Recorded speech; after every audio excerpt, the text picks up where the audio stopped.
Assalamualaikum warahmatullahi wabarakatuh. Halo anak-anak Abi semuanya, apa kabar hari ini? Semoga sehat selalu ya. Senang sekali kembali Abi Muslim dapat menghantarkan anak-anak di pelajaran fikih kelas 5 tentang infak. Mungkin kamu sering melihat seseorang menginfakkan atau membelanjakan hartanya untuk kepentingan umum seperti membangun masjid, madrasah atau sekolah, yayasan, rumah sakit, jalan raya, dan lainnya. Nah, beberapa contoh itulah yang disebut dengan infak. Infak adalah mengeluarkan harta dengan ikhlas dan mengharap ridho dari Allah Subhanahu wa Ta'ala. Berinfak dianjurkan kepada setiap muslim. Dengan berinfak berarti kita memberikan kemudahan bagi orang lain dalam menjalankan aktivitas sehari-hari, seperti beribadah, menuntut ilmu, dan lain-lain. Dalam Islam, ketentuan mengenai infak telah diatur dengan jelas. Untuk itu, perhatikan materi berikut. A. Pengertian infak. Menurut bahasa, infak berasal dari bahasa Arab yaitu anfaqo, yunfiqu, infak, yang berarti membelanjakan atau menafkahkan harta. Sedangkan menurut istilah, infak adalah menafkahkan atau membelanjakan sebagian harta benda yang dimiliki di jalan yang diridhoi oleh Allah Subhanahu wa Ta'ala untuk suatu kepentingan, seperti menginfakkan harta untuk pembangunan masjid, madrasah, jalan, untuk dakwah Islam dan kepentingan lainnya yang tidak bertentangan dengan ajaran Islam. Menginfakkan harta benda yang dicintai di jalan Allah Subhanahu wa Ta'ala tidaklah sia-sia, justru akan mendapatkan ganjaran yang lebih besar dari yang pernah dikeluarkannya. Infak juga menandakan kesempurnaan iman seseorang. Allah Subhanahu wa Ta'ala berfirman dalam surat Ali Imran ayat 92 sebagai berikut. Lan tanalul birra hatta tunfiqu mimma tuhibbun wa ma tunfiqu min syai'in fa innallaha bihi alim. Artinya, kamu tidak akan memperoleh kebajikan sebelum kamu menginfakkan sebagian harta yang kamu cintai, dan apapun yang kamu infakkan tentang hal itu, sungguh Allah Maha mengetahui. Al-Quran Surat Ali Imran ayat 92. B. Hukum infak. Hukum asal memberikan infak sama dengan hukum memberikan sedekah jariyah, yaitu sunnah. Namun, dalam keadaan tertentu, hukumnya bisa menjadi wajib, makruh, bahkan haram. 1. Sunnah, apabila memiliki kelebihan harta dan kita mampu menginfakkan harta itu. 2. Wajib, apabila orang yang menerimanya adalah mereka yang sangat membutuhkannya. 3. Makruh, apabila harta yang diberikan tidak dimanfaatkan atau diberikan kepada mereka yang mampu. 4. Haram, apabila harta yang diberikan digunakan untuk perbuatan tercela seperti berjudi, mabuk-mabukan, dan lain-lain. C. Ketentuan infak.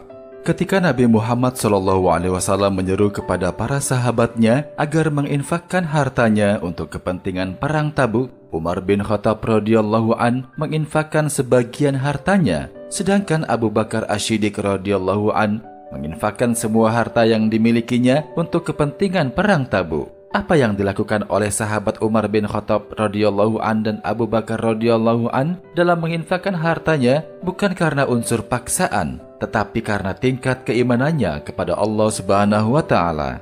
Ingat bahwa dalam mengeluarkan infak tidak ada unsur paksaan dan perlu memperhatikan hal-hal berikut. 1. Mengeluarkan infak sesuai dengan kemampuan.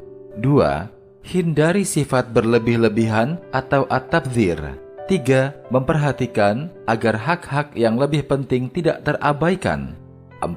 Menunaikan hal utama terlebih dahulu seperti menafkahi hidup keluarga. Jadi, tidak ada ketentuan khusus yang menyatakan berapa besarnya infak yang harus dikeluarkan oleh seseorang. Karena Allah Subhanahu wa Ta'ala tidak pernah memaksa dan membebani hambanya, melainkan sesuai dengan kemampuannya. Firman Allah Subhanahu wa Ta'ala sebagai berikut. La yukallifullahu nafsan illa wus'aha, laha ma kasabat wa 'alaiha maktasabat. Rabbana la tu'akhidna in nasina aw akhtana.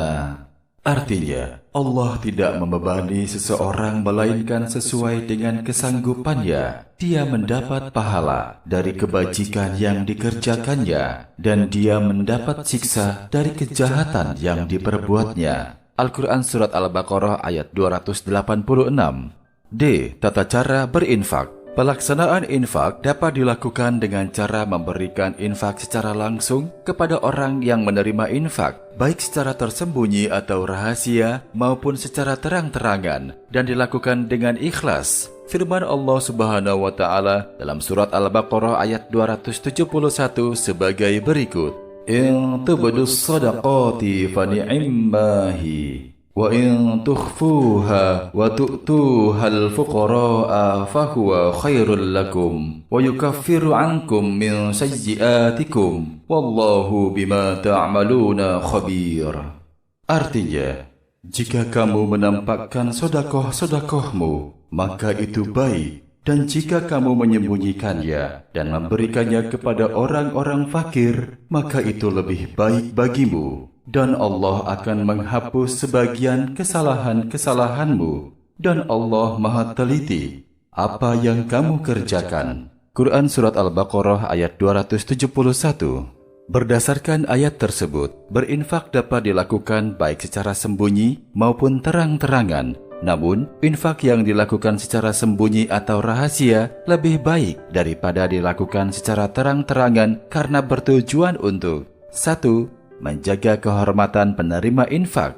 Pemberian yang dilakukan secara terang-terangan bisa jadi akan menyakiti perasaan atau mempermalukan si penerima infak. Hal ini membuat si penerima bukannya bahagia tetapi menjadi sedih. 2. Menghindari riya dalam beramal. Riya adalah melakukan sesuatu bukan semata-mata karena Allah Subhanahu wa Ta'ala atau ingin dipuji oleh orang lain. Riya hanya akan membuahkan kekecewaan dan kehancuran. Selain itu, sifat riya dapat menghapus dan membatalkan amal soleh yang kita lakukan. Sebagaimana firman Allah Subhanahu wa Ta'ala berikut: "Ya ayyuhalladzina amanu la tubtilu shadaqatikum bil manni wal adha kalladzi yunfiqu malahu ria'an nasi wa la yu'minu billahi wal yawmil akhir. فَمَثَلُهُ كَمَثَلِ صَفْوَانٍ عَلَيْهِ تُرَابٌ فَأَصَابَهُ وَابِلٌ فَتَرَكَهُ صَلْدًا لَا يَقْدِرُونَ عَلَى شَيْءٍ مِّمَّا كَسَبُوا وَاللَّهُ لَا يَهْدِي الْقَوْمَ الْكَافِرِينَ." Artinya, wahai orang-orang yang beriman, janganlah kamu merusak sedekahmu dengan menyebut-nyebutnya dan menyakiti perasaan penerima, seperti orang yang menginfakkan hartanya karena riya, pamer kepada manusia, dan dia tidak beriman kepada Allah dan hari akhir. Perumpamaannya, orang itu seperti batu yang licin, yang di atasnya ada debu, kemudian batu itu ditimpa hujan lebat, maka tinggallah batu itu licin lagi. Mereka tidak memperoleh sesuatu apapun dari apa yang mereka kerjakan, dan Allah tidak memberi petunjuk kepada orang-orang kafir. Al-Quran Surat Al-Baqarah ayat 264. Sementara infak yang dilakukan secara terang-terangan bertujuan untuk memberikan semangat kepada orang yang ada di sekitar kita untuk ikut berinfak. Diharapkan dengan cara seperti itu, orang-orang yang ada di sekitar kita akan terketuk pintu hatinya untuk mengulurkan tangan mereka demi membantu sesama. Membiasakan diri berinfak. Berinfak merupakan bagian dari amal soleh. Untuk itu, hendaknya dibiasakan dalam kehidupan sehari-hari. Untuk dapat membiasakan diri berinfak, maka sebaiknya memperhatikan hal-hal sebagai berikut. 1. Tanamkan keyakinan bahwa pada setiap harta yang kita miliki ada hak orang lain yang membutuhkannya. 2. Tanamkan sikap peduli dan kasih sayang terhadap sesama. 3. Mulailah berinfak sesuai kemampuan sehingga terbiasa setelah berkecukupan. Tujuan dan hikmah infak. Infak merupakan sesuatu yang sangat bermanfaat baik bagi yang menerima maupun yang memberi. Sebagaimana dijelaskan dalam Al-Quran bahwa orang-orang yang menafkahkan hartanya di jalan Allah dengan sebutir benih dapat menumbuhkan 7 bulir. Pada setiap bulir 100 biji, dan Allah akan melipat gandakan pahala bagi siapa yang Dia kehendaki. Hal ini dapat kita pahami bahwa seseorang yang memberikan hartanya di jalan Allah atau berinfak akan mendapatkan imbalan 700 kali dari apa yang dia berikan kepada orang lain. Tujuan infak dalam Islam adalah sebagai berikut. 1. Semata-mata mengharapkan keridhaan Allah Subhanahu wa Ta'ala. 2. Untuk menolong sesama di dalam masyarakat serta mewujudkan solidaritas sosial. 3. Agar manusia menyadari tanggung jawabnya, baik terhadap dirinya sendiri, keluarganya, maupun orang lain. 4. Untuk mengurangi beban baitul mal dalam menghidupi orang-orang yang kurang mampu. 5. Membantu negara untuk memberantas kemiskinan. Adapun manfaat atau hikmah berinfak adalah sebagai berikut.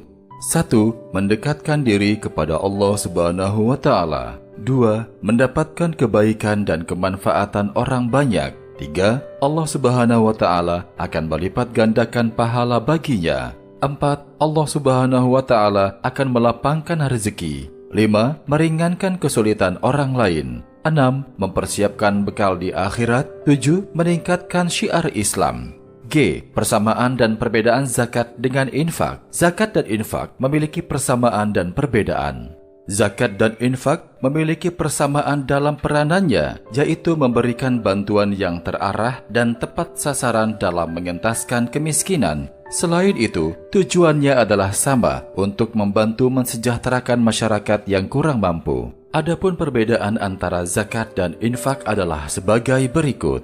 1. Dari ketentuan hukum, zakat hukumnya wajib, sementara infak ada yang wajib dan ada yang sunnah. 2. Ketentuan materi. Untuk zakat sudah ditentukan dan terbatas jumlahnya, sementara infak tidak ada batasannya.